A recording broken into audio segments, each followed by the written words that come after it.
Hey guys, welcome to the study with Mayank. मैं हूं आपका मयंक। हम लोग यहां पर एनसीईआरटी ज्योग्राफी क्लास 11 की पाठ्य पुस्तक भौतिक भूगोल के मूल सिद्धांत कवर कर रहे हैं। आज आपका इसी क्रम में अध्याय 12वां है। यहां पर हम विश्व की जलवायु और जलवायु परिवर्तन से संबंधित प्रश्नों को देखेंगे। तो चलिए स्टार्ट करते हैं आज का वीडियो। देखते हैं मैं क्या क्या डिस्कस करना है यहाँ पर। आज का पहला प्रश्न है, जलवायु के वर्गीकरण के 3 बृहद उपगमनों के संबंध में नीचे दिए गए युग्मों में से कौन सा या कौन से सही सुमेलित हैं। आनुभविक वर्गीकरण या प्रेक्षित किए गए विशेष रूप से तापमान एवं वर्णन से संबंधित आंकड़ों पर आधारित होता है। जननिक वर्गीकरण या जलवायु के किसी विशिष्ट उद्देश्य के लिए किया जाता है। अनुप्रयुक्त वर्गीकरण या जलवायु को उनके कारणों के आधार पर संगठित करने का प्रयास है। उपगमन या फिर उपागम, इसको अप्रोच बोलते हैं। अप्रोच का मतलब होता है, मान लीजिए आपको किसी डेस्टिनेशन पर जाना है, यानी आपका ये बिंदु ए है और यहाँ से आपको बी डेस्टिनेशन पर जाना है। तो बी डेस्टिनेशन तक पहुँचने के लिए आप कौन सी अप्रोच अपनाते हैं। हो सकता है आप सड़क मार्ग से चले जाएं, हो सकता है आप वायु मार्ग का सहारा ले लें, हो सकता है आप जल मार्ग का सहारा ले लें। तो ये आपके विभिन्न जो साधन हैं, ये वास्तव में अप्रोच हैं जिनके जरिए आप अपनी डेस्टिनेशन तक पहुंच रहे हैं। तो उसी प्रकार से जलवायु का जो वर्गीकरण किया गया है, वहां पर भी अलग अलग अप्रोच अपनाई गई है। तो इसमें पहली अप्रोच है आपकी आनुभविक वर्गीकरण। तो आनुभविक वर्गीकरण जो है, ये प्रेक्षित किए गए विशेष रूप से तापमान और वर्णन से संबंधित आंकड़ों पर आधारित होता है। तो आपका पहला वाला कथन यहाँ पर बिल्कुल सही है। देखिए, सेकंड वाला कथन आपका गलत है। जननिक वर्गीकरण जलवायु को उनके कारणों के आधार पर संगठित करने का प्रयास है, न कि जलवायु के किसी विशिष्ट उद्देश्य के लिए ये किया जाता है। अनुप्रयुक्त वर्गीकरण जो है, ये जलवायु के किसी विशिष्ट उद्देश्य के लिए किया जाता है। तो आपका सेकंड और थर्ड यहाँ पर गलत है, केवल पहला वाला सही है। तो आपका सही आंसर है पहले का डी, केवल 1। दूसरा प्रश्न है आपका, जलवायु के वर्गीकरण से संबंधित कोपेन की पद्धति को व्यक्त किया जा सकता है। अनुप्रयुक्त, व्यवस्थित, आनुभविक, जननिक।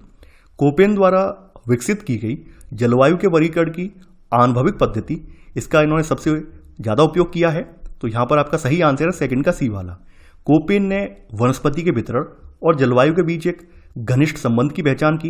उन्होंने तापमान और वर्षण के कुछ निश्चित मानों का चयन करते हुए उनका वनस्पति के वितरण से संबंध स्थापित किया और इन मानों का उपयोग जलवायु के वर्गीकरण के लिए इन्होंने किया। तो यहां पर आपका सही आंसर है सेकंड का सी वाला। तीसरा प्रश्न है आपका, कोपेन के वर्गीकरण के अनुसार निम्नलिखित में से कौन से 4 समूह आर्द्र जलवायु दशाओं को प्रदर्शित करते हैं। ACDE, ABCD, ABCE या BCDE। देखिए, बड़े अक्षर A, C, D तथा E आर्द्र जलवायु को और B जो है वो शुष्क जलवायु को प्रदर्शित करता है। तो यहां पर आपका ए वाला जो है सही है, यानी बड़े अक्षर जो आपके A, C, D और E हैं, ये आर्द्र जलवायु को प्रदर्शित करते हैं और वहीं जो B अक्षर है वो शुष्क जलवायु को प्रदर्शित करता है। तो यहां पर आपका सही आंसर होगा तीसरे का ए वाला। चौथा प्रश्न है आपका, कोपेन के ए प्रकार की जलवायु के लिए निम्न में से कौन सी दशा अर्हक है। सभी महीनों में उच्च वर्षा, सबसे ठंडे महीने का औसत मासिक तापमान हिमांक बिंदु से अधिक, सभी महीनों का औसत मासिक तापमान 18 डिग्री सेल्सियस से अधिक, सभी महीनों का औसत तापमान 10 डिग्री सेल्सियस के नीचे। कोपेन ने 5 प्रमुख जलवायु समूह निर्धारित किए, जिनमें से 4 जो हैं टेम्परेचर पर आधारित हैं और 1 वर्षण पर आधारित है।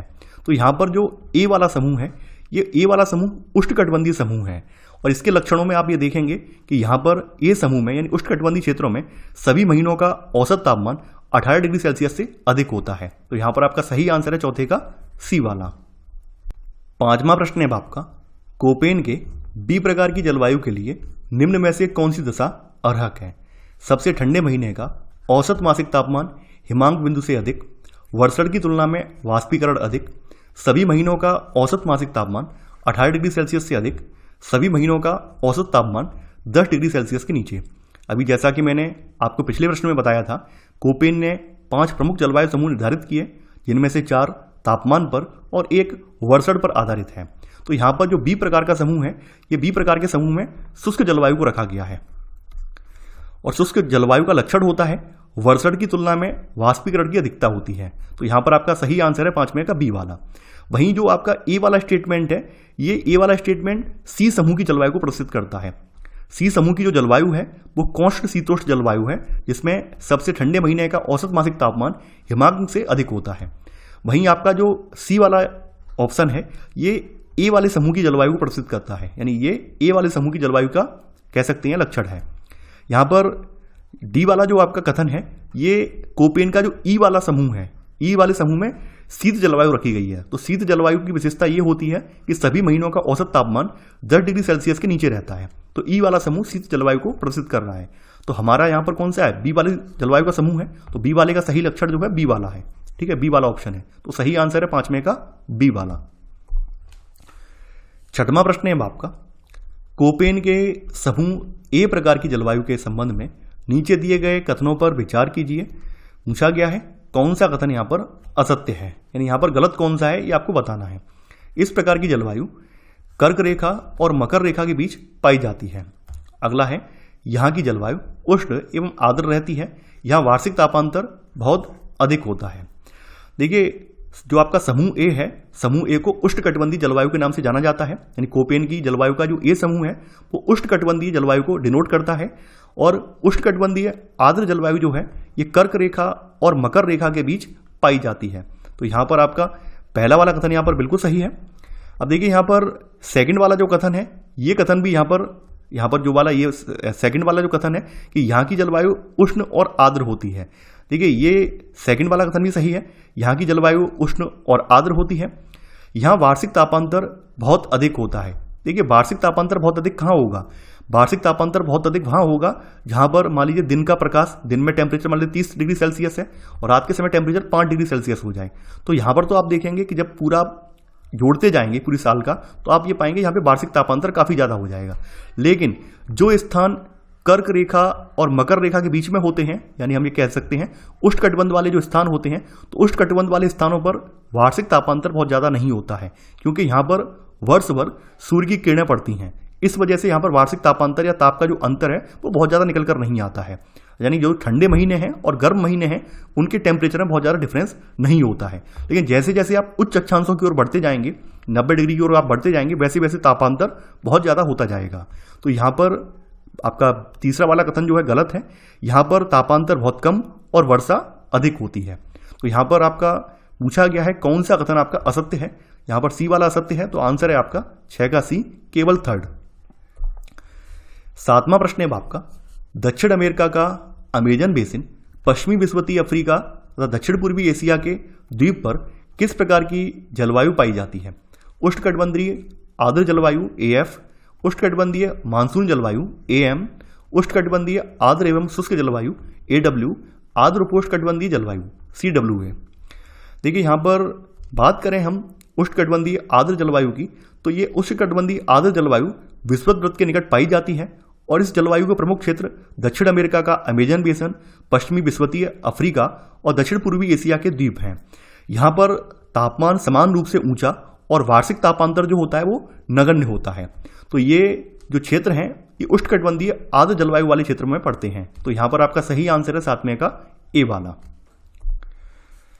8वां प्रश्न है आपका, उष्णकटिबंधीय आर्द्र जलवायु AF के संदर्भ में निम्नलिखित कथनों पर विचार कीजिए। पूछा गया है कौन सा कथन यहाँ पर सत्य है। पहला है उष्णकटिबंधीय आर्द्र जलवायु विषुवत वृत्त के निकट पाई जाती है। उष्णकटिबंधीय आर्द्र जलवायु प्रदेश में वर्ष के प्रत्येक माह में दोपहर के बाद गरज और बौछारों के साथ प्रचुर मात्रा में वर्षा होती है।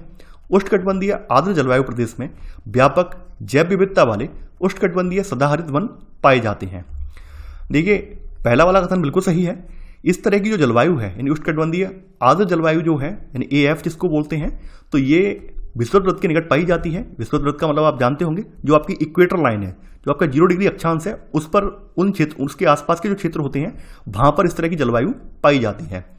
यहाँ पर हम ये देखेंगे, यहाँ पर तापमान समान रूप से ऊंचा और वार्षिक तापांतर नगण्य होता है।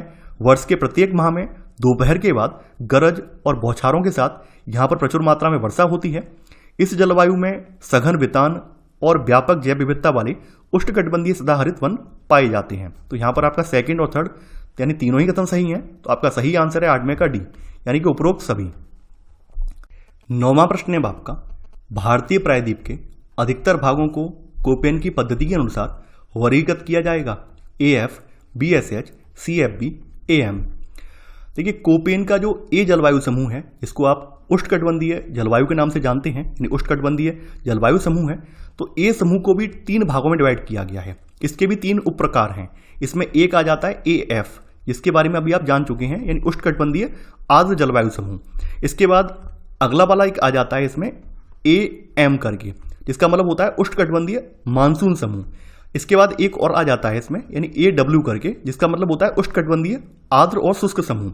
तो भारत में प्राय मानसूनी जलवायु पाई जाती है, इस वजह से भारत जो है AM में आएगा, यानी कि ये AM कैटेगरी में आएगा, यानी कि उष्णकटिबंधीय जो मानसून समूह है भारत इसका प्रतिनिधित्व करेगा।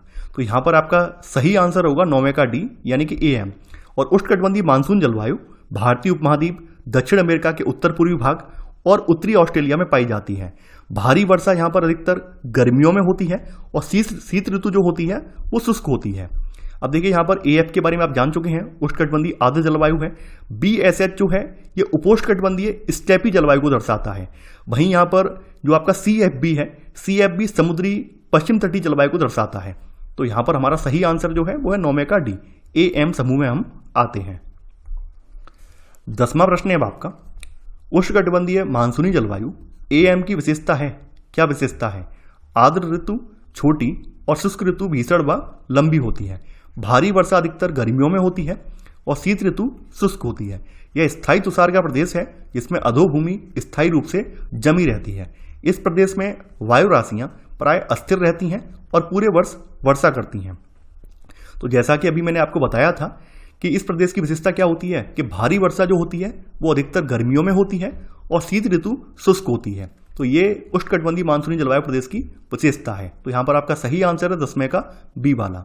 देखिए मैंने कोशिश की है यहाँ पर कि एक प्रश्न को कई प्रकार से आपसे पूछा जाए ताकि आपको जो अटेम्प्ट करने में दिक्कत होती है वो दिक्कत ना हो, आप भी आसानी से प्रश्न को समझ पाएं कि कितनी तरह से प्रश्न पूछे जा सकते हैं। 11वां प्रश्न है आपका, इसमें आर्द्र ऋतु छोटी और शुष्क ऋतु भीषण व लंबी होती है। तापमान वर्ष भर ऊंचा रहता है और शुष्क ऋतु में दैनिक तापांतर सर्वाधिक होते हैं। इस जलवायु में पर्णपाती वन और पेड़ों से ढकी घास भूमियां पाई जाती हैं। उपर्युक्त गद्यांश में निम्नलिखित जलवायु श्रेणियों में से किसका वर्णन किया गया है? उष्णकटिबंधीय आर्द्र जलवायु AF, उष्णकटिबंधीय मानसून जलवायु AM, उष्णकटिबंधीय आर्द्र एवं शुष्क जलवायु AW, उपोष्णकटिबंधीय स्टेपी। देखिए बात करें हम इस प्रश्न की तो यहाँ पर जो विवरण दिया हुआ है ये विवरण उष्णकटिबंधीय आर्द्र और शुष्क जलवायु जो AW है इसका विवरण है। तो आपका सही आंसर है 11 का C वाला। और इस प्रकार की जो जलवायु है ये खास करके यानी कि दक्षिण अमेरिका में स्थित ब्राजील के वनों के उत्तर में, दक्षिण में बोलीविया और पैराग्वे के निकटवर्ती भागों और सूडान और मध्य अफ्रीका के दक्षिण में इस प्रकार की जलवायु पाई जाती है। यहाँ तापमान वर्ष भर ऊंचा रहता है और शुष्क ऋतु में दैनिक तापांतर सर्वाधिक होता है। इस जलवायु में आपको पर्णपाती वन और पेड़ों से ढकी घास भूमियां देखने को मिल जाती हैं। तो यहां पर आपका सही आंसर है 11 का C वाला। 12वां प्रश्न है आपका, शुष्क जलवायु B के संदर्भ में निम्नलिखित कथनों पर विचार कीजिए। पूछा गया है कौन सा कथन सत्य है? यह जलवायु पृथ्वी के बहुत बड़े भाग पर पाई जाती है जो विषुवत से 15 डिग्री से लेकर 60 डिग्री उत्तर और दक्षिणी अक्षांशों के बीच विस्तृत है। शुष्क जलवायु को स्टेपी अथवा अर्धशुष्क जलवायु यानी कि BS और मरुस्थल जलवायु BW में विभाजित किया जाता है। देखिए शुष्क जलवायु की विशेषता होती है अत्यंत न्यून वर्षा जो पादपों की वृद्धि के लिए पर्याप्त नहीं होती है और यह जलवायु पृथ्वी के बहुत बड़े भाग पर पाई जाती है जो विषुवत से 15 डिग्री से लेकर 60 डिग्री उत्तर और दक्षिणी अक्षांशों के बीच विस्तृत है। तो यहाँ पर आपका पहला वाला कथन बिल्कुल सही है। यहाँ पर सेकंड वाला कथन यहाँ पर बिल्कुल सही है। इसको भी 2 प्रकार से डिवाइड किया गया है, यानी कि यहाँ पर इसको भी 2 भागों में डिवाइड किया गया है। शुष्क जलवायु को स्टेपी अथवा अर्धशुष्क जलवायु BS और मरुस्थल जलवायु BW में विभाजित किया जाता है। तो यहाँ पर आपका 1 और 2 दोनों ही कथन सही है। तो आपका सही आंसर है 12 का C, केवल 1 और 2 दोनों। 13वां प्रश्न है आपका, सूची 1 को सूची 2 से सुमिलित कीजिए तथा नीचे दिए गए कूट का प्रयोग करके सही उत्तर चुनिए। ये आपसे पूछा गया है। सूची 1 में जलवायु समूह है, सूची 2 में स्थान है कि इस प्रकार की जलवायु कहां कहां पर पाई जाती है। तो सबसे पहले बात कर लेते हैं आपके ए वाली की, उष्णकटिबंधीय आर्द्र जलवायु। देखिए उष्णकटिबंधीय आर्द्र जलवायु जो है ये पश्चिमी विषुवतीय अफ्रीका के क्षेत्र में पाई जाती है। तो यहां पर आपका ए का हो जाएगा तीसरा वाला। यहां पर आपकी अगली प्रकार की जो जलवायु है यह है कौष्ट शीतोष्ण जलवायु।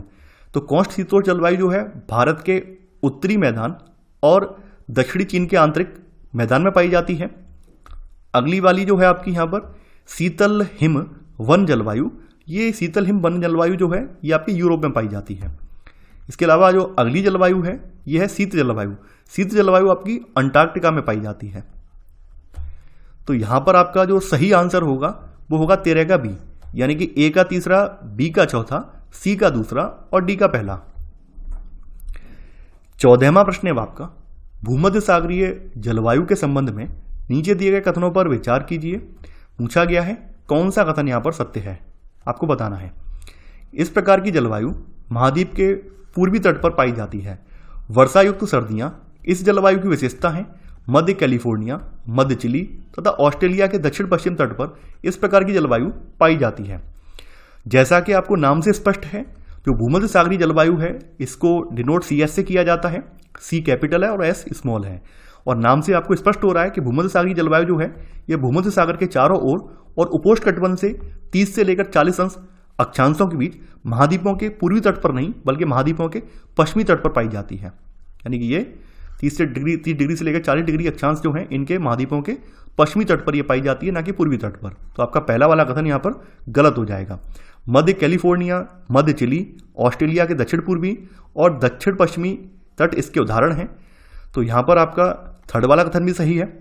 सेकंड वाला कथन यहाँ पर बिल्कुल सही है। इस प्रकार की जो जलवायु है इसमें उष्ण और शुष्क गर्मियाँ, मृदु और वर्षायुक्त सर्दियाँ, ये इस जलवायु की विशेषता है। यानी कि यहाँ पर आप भी देखेंगे यहाँ पर वर्षा जो होती है वो सर्दियों में होती है। तो यहाँ पर आपका सही आंसर है 14 का सी वाला, केवल 2 और 3। 15वां प्रश्न है आपका, आर्द्र उपोष्णकटिबंधीय जलवायु CFA के संबंध में नीचे दिए गए कथनों पर विचार कीजिए। पूछा गया है कौन सा कथन असत्य है। यह जलवायु उपोष्णकटिबंधीय अक्षांशों में महाद्वीपों के पूर्वी भागों में पाई जाती है। इस प्रदेश में वायु राशियां प्राय स्थिर रहती हैं। ग्रीष्म ऋतु में तड़ित झंझा और शीत ऋतु में वाताग्रीय वर्षण सामान्य विशेषताएं हैं। देखिए, आर्द्र उपोष्णकटिबंधीय जलवायु उपोष्णकटिबंधीय अक्षांशों में महाद्वीपों के पूर्वी भागों में पाई जाती है। तो आपका पहला वाला कथन यहाँ पर बिल्कुल सही है। यहाँ पर जो वायु राशियां होती हैं वो स्थिर नहीं होती हैं, बल्कि यहाँ पर जो वायु राशियां होती हैं वो अस्थिर होती हैं। और अस्थिर वायु राशियां होने की वजह से पूरी साल यहाँ पर जमकर वर्षा होती है। तो यहाँ पर आपका सेकंड वाला कथन गलत हो जाएगा। यह जलवायु पूर्वी संयुक्त राज्य अमेरिका, दक्षिण तथा पूर्वी चीन, दक्षिणी जापान, उत्तर पूर्वी अर्जेंटीना, तटीय दक्षिण अफ्रीका और ऑस्ट्रेलिया के पूर्वी तट पर पाई जाती है। ग्रीष्म ऋतु में तड़ित झंझा और शीत ऋतु में यहाँ पर वाताग्रीय वर्षण यहाँ की सामान्य विशेषताएं हैं। तो यहाँ पर आपका तीसरा वाला कथन भी सही है। चूंकि यहाँ पर पूछा गया है कौन सा कथन आपका असत्य है, केवल सेकंड वाला कथन असत्य है, तो आंसर है आपका 15 का ए, केवल 2। 16वां प्रश्न है आपका, काई, लाइकेन तथा पुष्पी पादप जैसी छोटी वनस्पतियां किस प्रकार के जलवायु प्रदेश में पाई जाती हैं। हिमटोप जलवायु, शीत हिमवन जलवायु, भूमध्य सागरीय जलवायु, टुंड्रा जलवायु। देखिए, काई, लाइकेन और पुष्पी पादप जैसी छोटी वनस्पतियां जो हैं ये आपकी टुंड्रा जलवायु में पाई जाती हैं। टुंड्रा जलवायु को ET से डिनोट करते हैं, ET से डिनोट करते हैं। और ये जो है स्थायी तुषार का प्रदेश होता है, यानी जो टुंड्रा जलवायु वाला प्रदेश होता है ये स्थायी तुषार का प्रदेश होता है, जिसमें अधोभूमि स्थायी रूप से जमी रहती है। ग्रीष्म ऋतु में टुंड्रा प्रदेशों में दिन के प्रकाश की अवधि लंबी होती है। यहाँ पर लघु वर्धन काल और जलाक्रांति छोटी वनस्पति को ही पोषण कर पाती है। तो यहाँ पर आपका सही आंसर है आपका 16 का डी वाला। अब देखिए, हिमटोप जलवायु कहाँ पाई जाती है। हिमटोप जलवायु आपके ग्रीनलैंड और अंटार्कटिका के आंतरिक भागों में पाई जाती है। यहाँ पर गर्मियों में भी तापमान हिमांक से नीचे रहता है। इसके अलावा जो शीत हिमवन जलवायु है इसको भी जान लीजिए। शीत हिमवन जलवायु जो है ये उत्तरी गोलार्ध में 40 से लेकर 70 डिग्री अक्षांशों के बीच यूरोप, एशिया, उत्तर अमेरिका के विस्तृत महाद्वीपीय क्षेत्रों में पाई जाती है। तो हमारा जो ऊपर लिखा हुआ स्टेटमेंट है उसके अकॉर्डिंग जो आपका सही आंसर है वो है 16 का डी वाला। बाद बाकी जो कथन दिए थे वो सिर्फ मैंने एक्सप्लेन किए हैं। तो कभी भी मैं इस तरह से प्रश्न एक्सप्लेन करता हूं तो कंफ्यूज नहीं होना है कि सर और भी बता दे रहे हैं। आपको जितना ज़्यादा बताया जा रहा है उतना ही आपके लिए बेटर है। जितना आप ज़्यादा समझ पाएंगे उतना ही आपके लिए और ज़्यादा बेहतर होगा। 17वां प्रश्न है आपका, पृथ्वी की उत्पत्ति के आरंभ काल से जलवायु परिवर्तन होता रहा है। इस तथ्य के पक्ष में किस या किन प्रमाणों को प्रस्तुत किया जाता है? हिमानी निर्मित झीलों में अवसादों का निक्षेपण, वृक्षों के तनों में पाए जाने वाले वलय, मैदानी क्षेत्रों में पाई जाने वाली अपरदनात्मक स्थलाकृतियां। अपने प्रादुर्भाव से ही पृथ्वी ने जलवायु में अनेक परिवर्तन देखे हैं। भूगर्भिक अभिलेखों से हिमयुगों और अंतर हिमयुगों में क्रम से परिवर्तन की प्रक्रिया परिलक्षित होती है। भू आकृतिक लक्षण जैसे ऊंचाइयों और उच्च जो अक्षांश हैं, इनमें हिमानियों के आगे बढ़ने और पीछे हटने के शेष चिन्ह प्रदर्शित करते हैं। हिमानी निर्मित झीलों में अवसादों का निक्षेपण उष्ण और शीत युगों के होने का उजागर करता है। तो यहाँ पर आपका पहला वाला कथन बिल्कुल सही है। वृक्षों के तनों में पाए जाने वाले वलय भी आर्द्र और शुष्क युगों की उपस्थिति का संकेत देते हैं। तो यहाँ पर आपका सेकंड वाला भी सही है। तीसरा वाला उल्लेख यहाँ पर उल्लिखित नहीं है, यानी यहाँ पर केवल 2 ही प्रकार के उल्लेख जो हैं ये आपके पृथ्वी के उत्पत्ति के आरंभिक काल के जलवायु परिवर्तन को परिलक्षित करते हैं। तो यहाँ पर आपका सही आंसर है 17 का बी, केवल 1 और 2।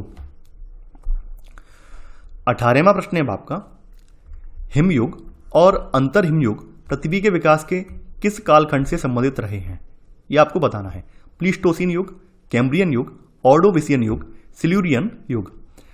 प्लीस्टोसीन युगांतर के दौरान हिमयुग और अंतर हिमयुग अवधियां रही हैं। तो यहां पर आपका सही आंसर है 18 का ए वाला। 19वां प्रश्न है आपका, सौर कलंक के संबंध में नीचे दिए गए कथनों पर विचार कीजिए। पूछा गया है कौन सा कथन सत्य है? सौर कलंक सूर्य पर काले धब्बे होते हैं जो एक चक्रीय ढंग से घटते बढ़ते रहते हैं। सौर कलंकों की संख्या घटने से उष्ण एवं शुष्क दशाएं उत्पन्न होती हैं। अब आपके मन में ये प्रश्न आ रहा होगा कि हम तो चैप्टर जलवायु परिवर्तन पढ़ रहे हैं, लेकिन सर तो सौर कलंक बता रहे हैं। यहाँ पर सौर कलंक का जिक्र आपका जलवायु परिवर्तन में ही दिया गया है। यहाँ पर जलवायु परिवर्तन के अनेक कारण बताए गए हैं और इनमें से एक खगोलीय है और एक पार्थिव कारणों का भी यहाँ पे जिक्र किया गया है। तो खगोलीय कारणों में यहाँ पर सौर कलंक का वर्णन किया गया है, उसी आधार पर मैंने यहाँ पर ये प्रश्न रखा है। तो आई होप आपके माइंड में ये चीज क्लियर हो गई होगी।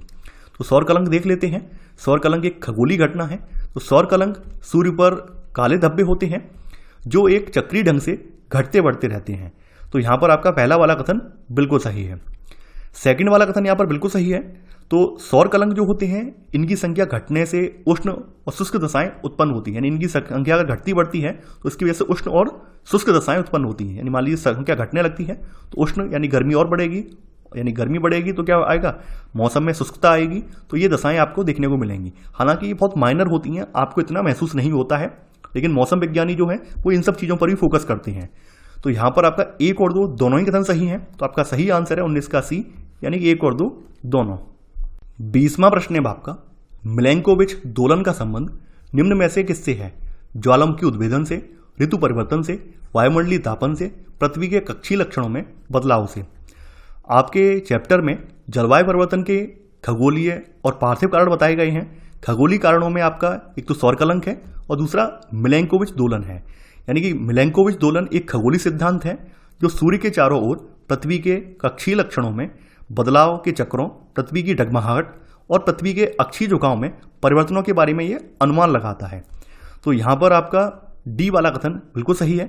ये पृथ्वी के कक्षीय लक्षणों में बदलाव से संबंधित है, यानी ये सभी कारक सूर्य से प्राप्त होने वाले सूर्यातप में परिवर्तन ला देते हैं, ऐसा जलवायु वैज्ञानिकों का मानना है। तो यहां पर आपका सही आंसर है 20 में का डी वाला। 21वां प्रश्न है आपका, नीचे दिए गए कथन एवं कारणों पर विचार कीजिए। आपको कूट का प्रयोग करके सही उत्तर का चयन करना है। कथन में कहा गया है ज्वालामुखी क्रिया जलवायु परिवर्तन का एक अन्य कारण है। कारण ज्वालामुखी उद्भेदन से वायुमंडल में फैला एरोसोल पृथ्वी की सतह पर पहुंचने वाले सौर्यिक विकिरण को कम कर देता है। तो ये कथन आपका बिल्कुल सही है। ज्वालामुखी क्रिया जो है ये भी जलवायु परिवर्तन का एक अन्य कारण है। ज्वालामुखी उद्भेदन वायुमंडल में बड़ी मात्रा में एरोसोल फेंक देता है और ये एरोसोल लंबे समय तक वायुमंडल में विद्यमान रहते हैं और पृथ्वी की सतह पर पहुंचने वाले सौर्यिक विकिरण को कम कर देते हैं। तो यहां पर कथन और कारण दोनों ही सही हैं। तो आपका सही आंसर है किसका? ए, यानी ए और आर दोनों सही हैं और आर ए का सही स्पष्टीकरण है। 22वां प्रश्न है अब आपका, निम्नलिखित कथनों पर विचार कीजिए। पूछा गया है कौन सा कथन यहां पर सत्य है, आपको बताना है। पहला है वे गैसें जो विकिरण की लघु तरंगों का अवशोषण करती हैं ग्रीन हाउस गैसें कहलाती हैं। ग्रीन हाउस गैसों में सबसे अधिक सांद्रण कार्बन डाइऑक्साइड का है। समताप मंडल में पराबैंगनी किरणें ऑक्सीजन को ओजोन में परिवर्तित कर देती हैं। देखिए, जब हमने जो आपका ऊष्मा बजट पढ़ा था, पृथ्वी का जो ऊष्मा बजट पढ़ा था, तो उसमें आपको बताया था जो हमें सूर्य से प्रकाश प्राप्त होता है, सौरिक विकिरण प्राप्त होता है, वो लघु तरंगों के रूप में होता है। यानी कि जो सूर्य से हमें विकिरण प्राप्त होता है वो लघु तरंगों के रूप में होता है, और उस विकिरण को प्राप्त करके आपकी पृथ्वी गर्म हो जाती है और पृथ्वी एक अपने आप में पिंड बन जाती है और ये पार्थिव विकिरण निकालती है। और पृथ्वी से निकलने वाला जो पार्थिव विकिरण है वो दीर्घ तरंगों के रूप में होता है। ठीक है, अब जो ग्रीन हाउस गैसेस हैं वो क्या करती हैं, इस दीर्घ तरंग वाला जो विकिरण है इसको अवशोषित कर लेती हैं, और इसकी वजह से पृथ्वी का टेम्परेचर बढ़ जाता है। यानी जो पृथ्वी पर आई हुई ऊष्मा है वो वापस नहीं निकल पाती है, इसी वजह से पृथ्वी का टेम्परेचर बढ़ जाता है। तो जो ग्रीन हाउस गैसेस हैं वो क्या करती हैं, वो लघु तरंगों का अवशोषण नहीं करती हैं, बल्कि वो दीर्घ तरंगों का, जो पार्थिव विकिरण वाली तरंगें होती हैं, दीर्घ तरंगें, उनका अवशोषण करती हैं। तो आपका पहला वाला कथन गलत हो जाएगा। यानी कि वे गैसें जो विकिरण की दीर्घ तरंगों का अवशोषण करती हैं ग्रीन हाउस गैसें कहलाती हैं, और वायुमंडल का तापन करने वाली प्रक्रियाओं को सामूहिक रूप से ग्रीन हाउस प्रभाव कहा जाता है। अब देखिए, सेकंड वाला जो कथन है ये आपका बिल्कुल सही है। ग्रीन हाउस गैसों में सबसे ज्यादा सांद्रण जो होता है वो कार्बन डाइऑक्साइड का होता है। यानी कार्बन डाइऑक्साइड सबसे ज्यादा सांद्रण वाली गैस है। तो यहां पर आप देखेंगे CO2 कहां कहां पर है, इसका उत्सर्जन मुख्य रूप से जीवाश्मी ईंधन यानी तेल, गैस, कोयला, इनके दहन से होता है, और वहीं वन और महासागर जो होते हैं वो कार्बन डाइऑक्साइड के कुंड होते हैं। तो यहां पर आपका सेकंड वाला कथन बिल्कुल सही है। तीसरा वाला जो कथन है, ये तीसरा वाला कथन भी सही है। समताप मंडल में बाहित होने वाली ग्रीन हाउस गैसें भी ओजोन को नष्ट करती हैं, और ओजोन का सबसे अधिक विनाश जो है वो अंटार्कटिका के ऊपर हुआ है। ओजोन समताप मंडल में अवस्थित होती है, जहां पर पराबैंगनी किरणें ऑक्सीजन को ओजोन में बदल देती हैं। तो यहां पर आपका तीसरा वाला कथन भी सही है। यहां पर आपका 2 और 3 यानी 2 और 3 कथन दोनों ही सही हैं। आपका सही आंसर है 22 का भी, केवल 2 और 3। 23वां प्रश्न है आपका, नीचे दिए गए कथन एवं कारणों पर विचार कीजिए।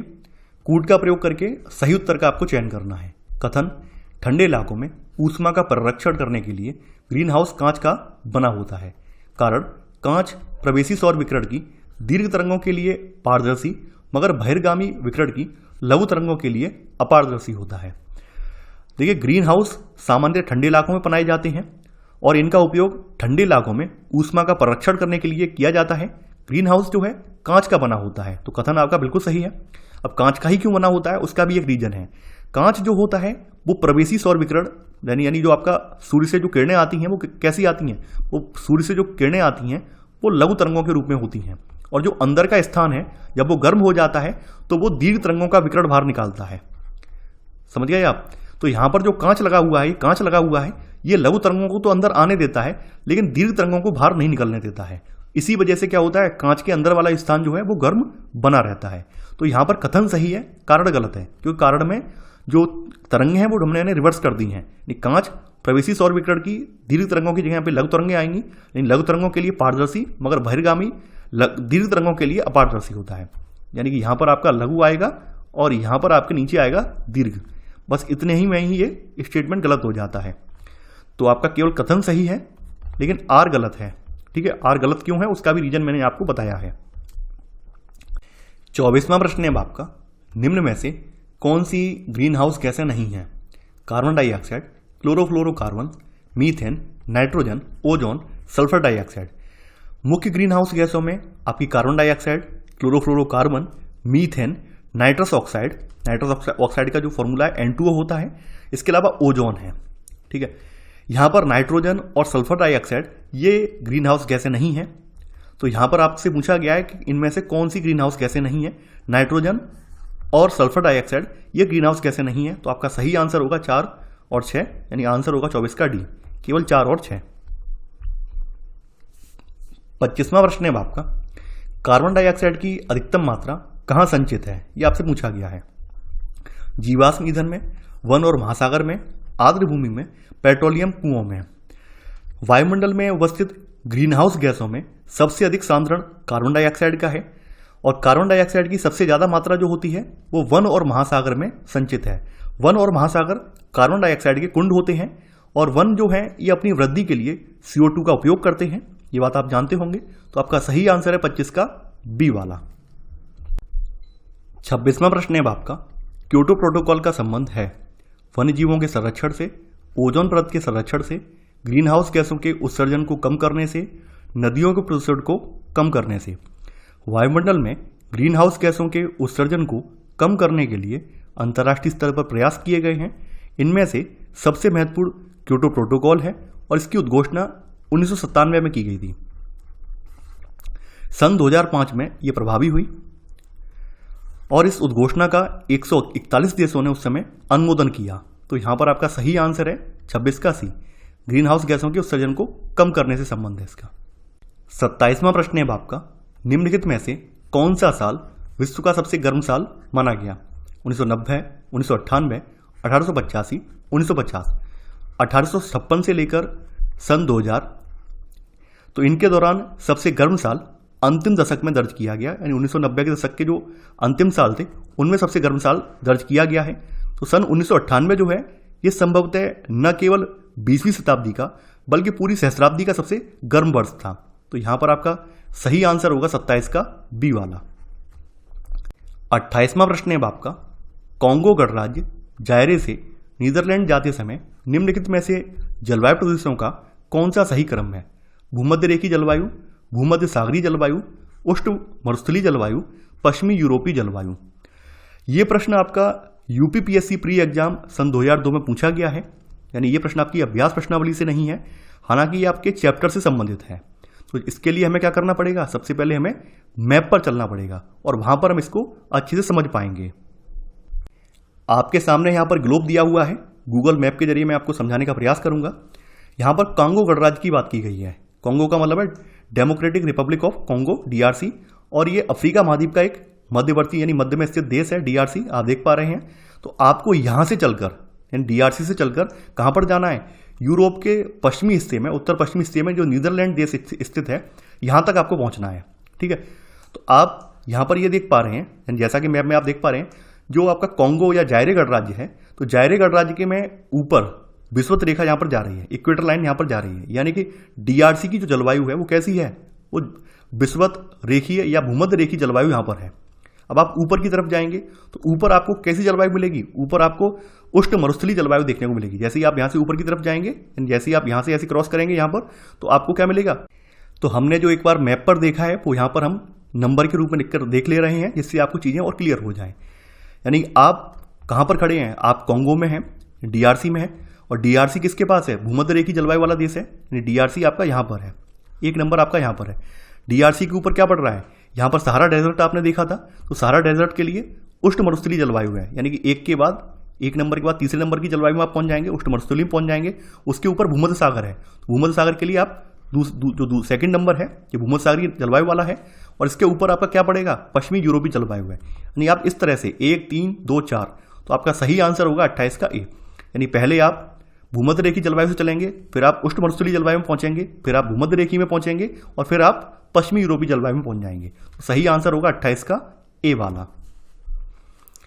29वां प्रश्न है आपका, भूमध्य सागरीय क्षेत्रों में भारी वर्षा कब होती है? गर्मियों में, बसंत ऋतु में, शीत यानी कि जाड़ी ऋतु में, या उपरोक्त में से कोई नहीं? देखिए, जैसा कि मैंने आपको बताया था, भूमध्य सागरीय जलवायु में वर्षा जो होती है वो आपकी शीत ऋतु में यानी कि जाड़े की ऋतु में होती है। तो सही आंसर है 29 का सी वाला। अगला है यहां पर, महाद्वीपों में गर्म मरुस्थल प्रदेशों की सही स्थिति निम्नलिखित में से किन भागों में है? 40 से 60 डिग्री अक्षांशों के बीच, 20 से 30 डिग्री अक्षांशों के बीच पूर्वी तट पर, 20 से 30 डिग्री अक्षांशों के बीच पश्चिमी तट पर, 30 से 40 डिग्री अक्षांशों के बीच, ये आपको बताना है। देखिए, जो आपके मरुस्थल हैं वो मरुस्थल खास करके 20 से 30 डिग्री अक्षांशों के बीच पश्चिमी तट पर स्थित होते हैं। तो आपका सही आंसर है 30 का सी वाला। 31वां प्रश्न है आपका, कोपेन की सीएस जलवायु मिलती है भूमध्य सागरीय क्षेत्र में, मध्य अक्षांशीय मरुस्थलों में, मध्य अक्षांशीय कोणधारी वनों में, उपोष्ण मरुस्थलों में। सीएस जलवायु जो है आपकी भूमध्य सागरीय क्षेत्र को डिनोट करती है। तो आपका सही आंसर है यहां पर 31 का ए वाला। 32वां प्रश्न है आपका यहां पर, जिस अक्षांश पर वार्षिक तापांतर न्यूनतम होता है वह है भूमध्य रेखा, कर्क रेखा, मकर रेखा, उत्तरी ध्रुव वृत्त। देखिए, इक्वेटर लाइन पर तापांतर न्यूनतम होता है, यानी ताप का जो अंतर होता है वो भूमध्य रेखा पर, इक्वेटर लाइन पर न्यूनतम होता है। तो यहां पर आपका सही आंसर है 32 का ए वाला।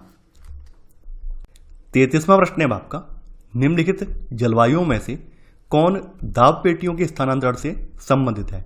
नीचे दिए गए कूट से सही उत्तर चुनिए। विषुवतरेखीय जलवायु, भूमध्य सागरीय जलवायु, मानसूनी जलवायु, पश्चिम यूरोपीय जलवायु। थोड़ा सा यहाँ पे लॉजिक लगाना है और आपको समझ में आ जाएगा। देखिए, विषुवत रेखा पर साल भर निम्न दाब का क्षेत्र रहता है, यानी यहाँ पर तो एक जैसा ही दाब पेटी रहती है। यहाँ पर दाब पेटी में परिवर्तन थोड़ी ना होता है। सूर्य के उत्तरायण और दक्षिणायन होने पर यहाँ पर थोड़ी ना है कि उच्च दाब का क्षेत्र या निम्न दाब का क्षेत्र क्रिएट हो जाएगा। यहाँ पर तो साल भर निम्न दाब का क्षेत्र ही रहता है। पश्चिमी यूरोप की जलवायु में साल भर उच्च दाब का क्षेत्र रहता है। यहाँ पर भी निम्न दाब का क्षेत्र क्रिएट नहीं हो पाता है, यहाँ पर भी उच्च रहता है और यहाँ पर परमानेंटली निम्न रहता है।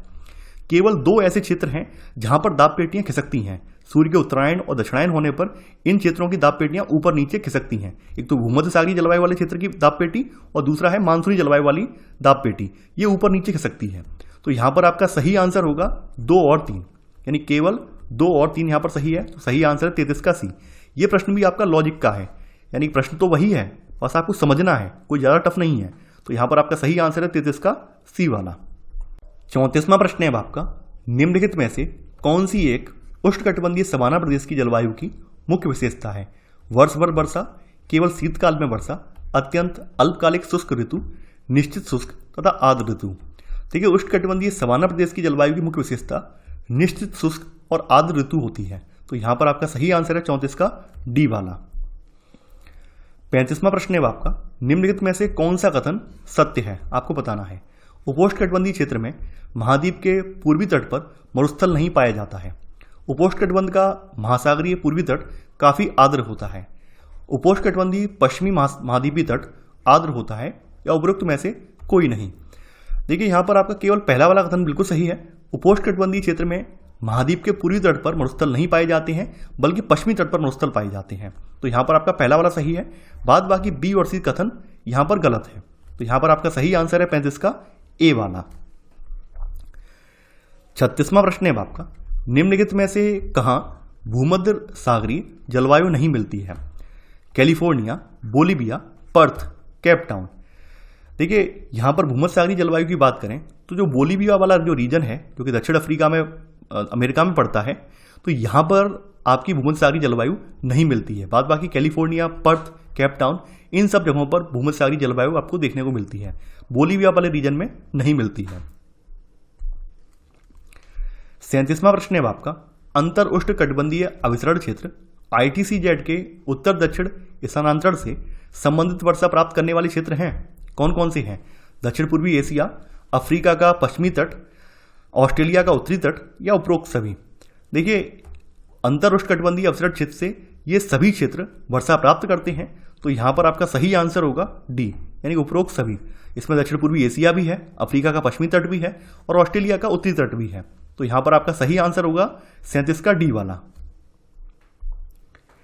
तो ये था हमारा आज का वीडियो। आई होप आपको आज का वीडियो पसंद आया होगा। आप लोग इस वीडियो को लाइक और शेयर करना बिल्कुल ना भूलें। तो चलिए, आज के लिए बस इतना ही। Thanks for watching. जय हिंद।